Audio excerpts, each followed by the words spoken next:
Hey guys, Tom with Vac Brite. I've got a headlamp on, probably one of the best ones on the planet. We're gonna compare it against the Vac Brite Flamethrower and see which kind of correction we get. We're gonna use a Buff and Shine charcoal wool pad, and we'll start without the lights. And correct until we can see what we got. That looks really good with this headlamp. It looks like I've got everything. Now, let's take off the headlamp. This time, we're gonna use our flamethrowers.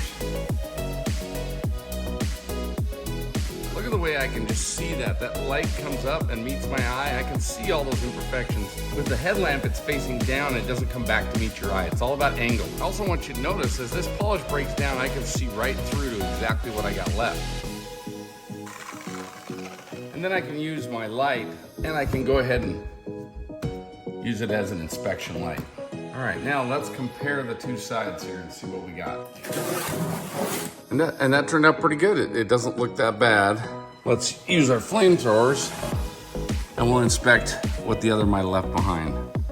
Well, I don't know if this is showing up on the camera, but I'm seeing a lot of things that didn't show up with that light that are definitely showing up with this light. You can see what we had here. So we've definitely improved, but this over here is just about perfect, because that's what matters. The right lighting in the right place at the right angle. Like you look at this one here, there's that scratch, but I was able to get that scratch over here. It's gone, but here I didn't see it with the other light.